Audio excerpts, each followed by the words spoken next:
I want to preface this by saying there is no silver bullet. If you're looking for the quick answer of an AI tool that edits for you, I'm sorry, this isn't the place. If you're willing to work hard as fuck and now you're just trying to learn how to actually be more productive and you're willing to work, this is the video for you. The reason I have a right to say anything on the topic of productivity is I'm now at a point where I've edited for the largest creators in the world. I've edited for guys with 20, 30 million subscribers. I do this full time.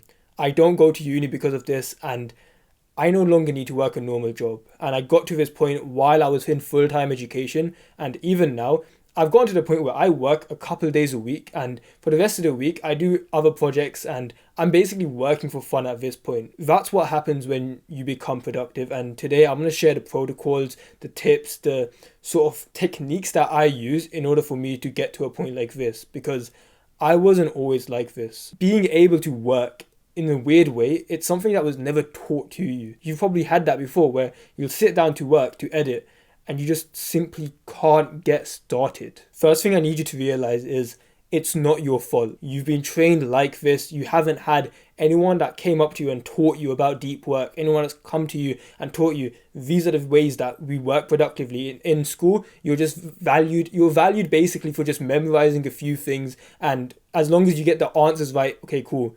But in entrepreneurship, it's like, even if you get the answers right, even if you do the right things, if you're not doing it at a decent rate, everyone else is going to beat you. Entrepreneurship is a competitive sport, and if you're not able to get videos done, if you're not able to learn effects fast, if you're not able to learn how to get clients fast enough, every single other editor is surpassing you. Nobody cares if you have school, nobody cares if you're busy, nobody cares if you're tired. If you're not able to get the work done, you're gonna get beaten. And in this video I'm gonna share about productivity, which is literally your ability to get work done. So there's a concept you need to learn about. It's called deep work. Deep work is basically, it's a state that you can be in, which is a hyper focused state of work. It's where the world dissolves around you. You've probably had this before, maybe not every single session, but you've had that 1 or 2 sessions where you're working and it's like you don't even think about checking Twitter or think about checking Discord. Like, you'll work for 2, 3, 4 hours by accident and the time just passes and you look back and it's like, wait, I've got more work done than I usually do in like an entire 2 or 3 days.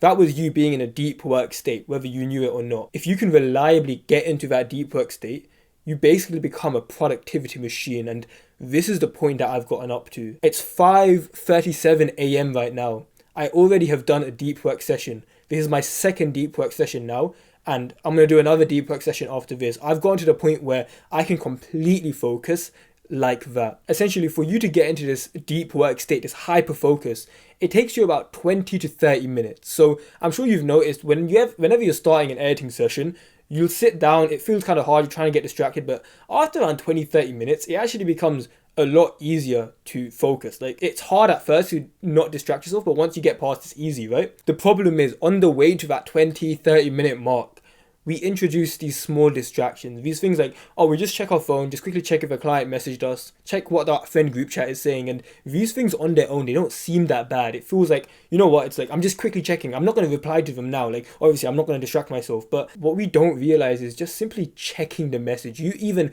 finding a notification on there, even if you don't check it, like, you can tell yourself, I'll reply later. That still doesn't matter. Like, the fact that your focus came off your work and onto something else, that broke your deep work flow. Like, you came out of that cycle of, oh, I'm getting into a deep work state. So it might take you 30 minutes to get into it, for you to finally start getting into flow, and now you're really hyper focused.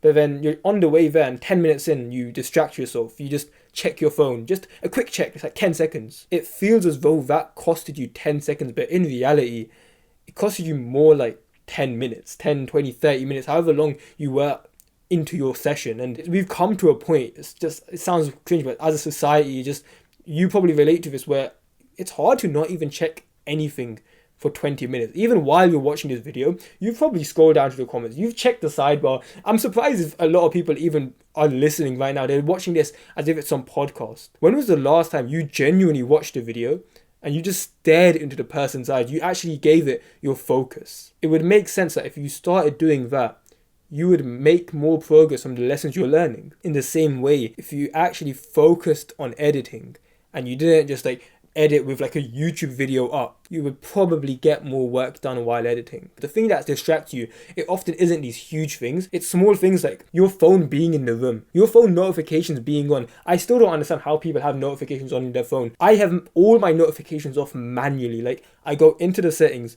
and I change them manually. Like, they're all off, including my family. And okay, maybe you don't want to go as extreme as me, but that's the point that I've gotten to, and it's paid off for me. I've done it for about 1.5 to 2 years. And when it comes to you editing, close out of Discord, close out of Twitter. How can you say you respect your time? You say all these things like time is money, time is the most valuable resource, and you're here with things that actively sap away at your time. How can you say the two things at the same time? If you have any respect for yourself, you would turn those things off. I found that with distractions, a lot of the time it's digital. It's like, cool, the digital stuff we can get sorted. It takes some effort because we're fighting against addictions and stuff, but we can get that done. It's not only your digital environment. A lot of the time it's the things that are literally like on your desk, or it's the things that are happening in your home that get you out of this deep work flow. You might be 20 minutes into a work session, you're slightly getting into flow, you're getting ready, you're about to like have an amazing session, and then you hear a knock at your door. You open it, and it's your mom coming in with food or asking you to come down for dinner. Deep work session broken. That's 20 minutes wasted. Now you tell her I'll eat later. Now you got to get back into that deep work state, which you basically wasted half an hour. You're starting again, and then now suddenly there's this thing on your desk which is like, oh, let me just quickly check it. You have your phone there. You know what? I haven't checked my friends group chat in a while. Maybe they've asked me to go out, and you're getting a bit of FOMO. 20 minutes gone. That happens for the entire day. You end up not even working. You have no idea how much productivity you have left in the tank. If I could see myself right now and how much my work output is right now, and I saw this 2 years ago or 3 years ago when I first started editing, I would literally think I was a machine. Every few years I found that I look back at myself and I look at myself like I was an idiot. I didn't even know what work was. Once you start implementing these techniques, once you start realizing the power of deep work, you're going to look at yourself and be like, I can't believe people live like that. I can't believe people just let their phone distract them. Like, they say they want to make money, but they're allowing these small distractions to literally take over their lives. So once you've cleared up your environment, both digital and physical, next we're going to basically do what I call like a pre-editing ritual. This is where every single time before editing, you do the exact same thing. You probably realize I wear the same t-shirt every day. I wear the same chain every day, like give or take. If it's freezing because I'm from the UK, I'll wear a hoodie, but even under the hoodie, bro, I'm wearing the same thing. Every single day, I will have at least 2 water bottles, like these big ass like 1 liter Voss bottles. I'll have 2 of them at my desk. That is very conscious. I do that before working, and this basically becomes like a ritual that gets me into the mood of sitting down to work. So you need to have your own sort of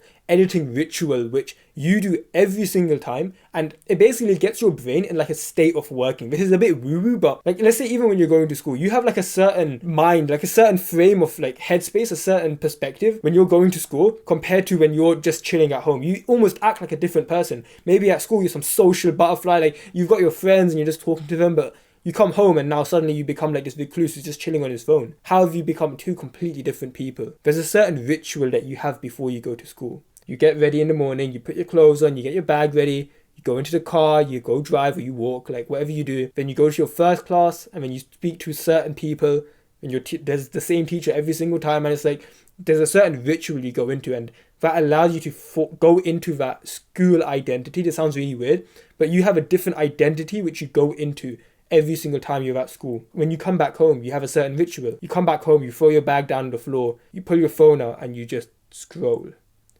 That's your ritual when you come back from school, and then you go into your new identity of I'm a loser chilling at home now. We want to build a ritual that's more empowering, one that you can do reliably and basically gets you into that editing like state of mind. So that for me is like basically take a piss, get like 2+ bottles of water, like get multiple so like you're hydrated, because if you're not hydrated you get mad brain fog. Buy them. Like I literally bought these just for being able to do this. And then have like a certain clothes. I actually recommend get the black t-shirts, bro. This is like some weird fucking like we're all just wearing the same clothes now, but I've basically been wearing these for a little over 2 years.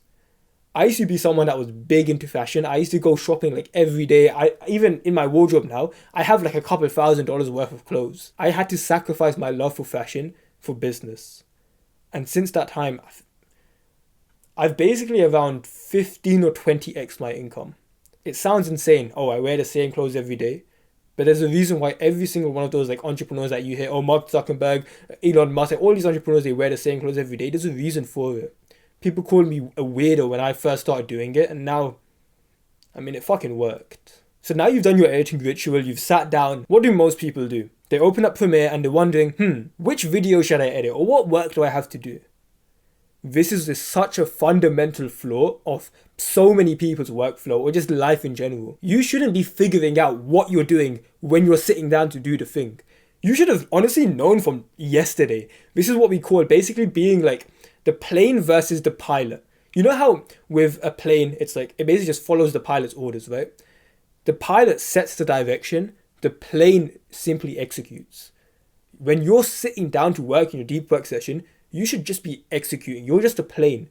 The pilot version of you has to be from basically beforehand. You want to do it from like the night before. You plan exactly what you want to do. I mean, I've got mine here where 17th April, I know exactly what I'm doing from before I sat down here. In fact, I woke up an hour and a half early, so I got an extra work block done. It's like, I knew step by step exactly what I needed to do.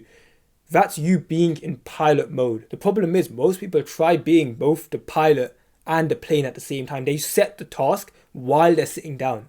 That's like the pilot trying to go one way and then the plane trying to go the other. We can't have the plane trying to go another way, can we? That's what happens when you tell yourself you're going to deep work.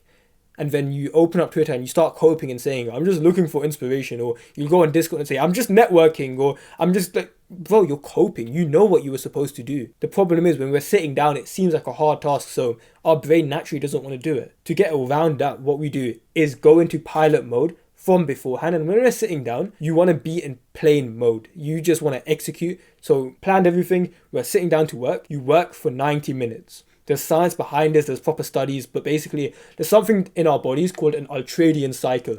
This is like our natural body's clocks. It's every 90 minutes, your brain, your like entire body, your brain, your like muscles, everything goes through like a 90-minute cycle. By having a 90-minute deep work session, that basically ensures you're working long enough to get into this flow state, this deep work state, but you're not working so long that your body goes over the cycle and then it starts feeling sluggish. You start like losing focus, you start getting distraction on Twitter, you start like just staring at the screen, not even working. So 90 minutes is like the sweet spot. You do the 90 minutes, you don't distract yourself, don't open up Twitter, like we said, don't go on your phone, don't do some bullshit like that you know you shouldn't be doing. Once that 90 minute deep work block is done, we have what's called a break. You've probably heard of those. The problem is, you have no idea how to actually have your breaks.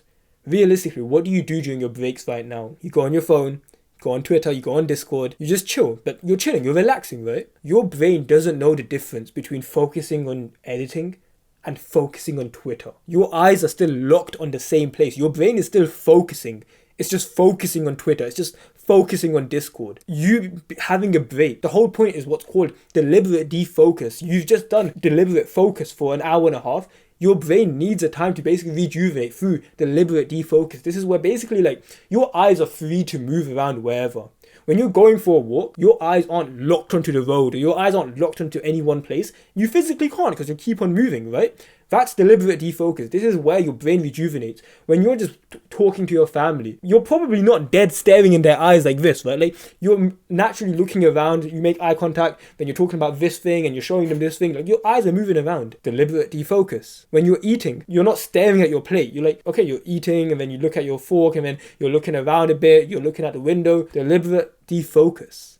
But when you check your phone during your break and you say you're relaxing, is it any wonder you can't come back to work? So what you want to do is have that 90-minute session, deliberate defocus. For me, it's always been walks, or there's something, there's source for you boys. I literally just did it like half an hour ago. There's something called NSDR, non-sleep deep rest. Basically, this is like this meditation practice. It's not like one of those like weird ones. It's properly science-backed. You're going to feel a bit weird doing it. It's going to feel kind of cringe. I promise you it works. Like, you basically lie down and you search on YouTube, NSDR, Andrew Huberman, and you just follow what he says. Like, it's a certain way of breathing. You will come out of that feeling so, like, rejuvenated. You do that during your defocus period, during your break, and you go straight to doing another work session. You don't go on your phone in between. That's exactly what I did during this recording, and think about how much better I'm able to speak now, considering I wasn't on my phone just before this. It's gonna be hard at first, don't get me wrong. 90 minutes of simply focused, not opening Twitter once, not even touching your phone. It's hard. You're not gonna be good at it. In fact, you're gonna suck at it. You're gonna be opening Twitter here and there. We're not trying to have a perfect work session. The phrase that I love is plan for perfection, accept progress. It's okay that you're not perfect right now. Plan for a perfect session. Plan that you're never gonna open Twitter. But whenever you do find that you naturally open Twitter, you naturally go on your phone because like these social media apps have basically manipulated your attention span, so you're literally more retarded than a goldfish. When that naturally happens, don't beat yourself up. Don't say, I'm already on Twitter, might as well just start scrolling. I'm already on Discord, might as well join that call. I'm already on my friends group chat. Let's just see what they're saying. I'll scroll the last 400 messages. Like, instead of delving further into that mistake, just remind yourself, let's just bring our focus back. Just like with meditation, the point of meditation isn't to have no thoughts. We're trying to have no thoughts. And then when a thought naturally comes up, we notice the thought, we appreciate it and say, okay, let's bring the thought back to our breath. That's what meditation is. Just like with deep work, the aim was have a perfect deep work session. But it's natural, your brain wants to go somewhere else. It's the act of bringing it back which makes you better at deep work. Treat this as a muscle to be trained. It's not, I can do deep work or I can't. I am productive or I'm not productive. I can focus. My focus is so bad. I have ADHD. Like, people say all these things. The truth is, a lot of people, it's not the fact that you have like all of these things or I'm just an unproductive person. I find it so hard to focus. You just haven't trained the muscle. That's all. This is the exact deep work protocol that I've used. And honestly, it's not a sexy answer. I wish I could tell you, here's an AI tool that does it all for you. But something I've always prided myself with my content and what I teach is, I'm not going to bullshit you. If I think something works and I've used it on myself and I've taught hundreds of other people and it's worked for them, I'm going to tell that to you. I'm not going to bullshit you. I don't care about getting another 10,000 views or 20,000 views simply for me to tell you some bullshit that doesn't work because I'll attract 500,000 retards that just want a quick answer. You're watching this because you like working. You're someone like me where, sure, it's like work can be hard, but I'm willing to put in that work to live the life that I want. I was about to go university. I did the application. This was in second year college, so about a year and a half ago. I applied for university. I was going to go architecture. In between that time of me applying and seeing if I got in, I had made the decision that I was going to go all in entrepreneurship. And the worst part, the thing is, this technically didn't make sense. Every single person in my life, they knew me as like the academically gifted guy. So for me to say, yeah, I'm not going to go uni to do this whole online thing, people thought I was stupid. I would rather say like, I gave it a shot and I tried and maybe I fail. Maybe I do fail. But if I fail, it's like, it's going to be my fault. It's because I didn't work. I'm going to burn the boats. I was literally journaling about this for a few hours straight after my last exam. I'm going to go all in. If I succeed, it's because I put in the work. If I fail, it is because I did not do the work. It was simply my conscious inaction and I have no one to blame because I am in control. And it was this mindset that allowed me to realize like, fuck, like the difference between you and someone that's making a fuck ton of money, there's no difference. You tell yourself that, but he got lucky, he's talented, but his genetics are good, but he got lucky with this client, but he doesn't have school like I do. Bro, everyone has school. Everyone has stuff going on. Everyone has family problems. Literally, like fucking 80% of people like have like their family struggles with money. Like, bro, my first laptop, I had to put it in a freezer in order for it to render because it was so shit. I just used the one that my dad got me for school. I would literally sometimes, bro, I would crack the software on my school computers so I could use it, like to use Premiere. I would do whatever it took, and the truth is, I made it work. You can do the same. I'm telling you that. I don't know why someone would say, oh, this person online, like this brown guy on YouTube is telling me that I can make money editing, but I'm going to make all these excuses that go against me. I'm on your fucking side, bro. Come on. So if you are someone that's ambitious as hell and you're willing to work and maybe you're not making the money now, but you've got that ambition, hope this video helps you with deep work. It's one of the most valuable skills you can have, especially in a society like this where nobody can even focus for more than like 5 minutes. Go outside, literally go for a walk, and you'll realize that 80% of people are fucking glued to their phones. They couldn't go from like their house to the local like supermarket without checking their phone. Don't be one of them.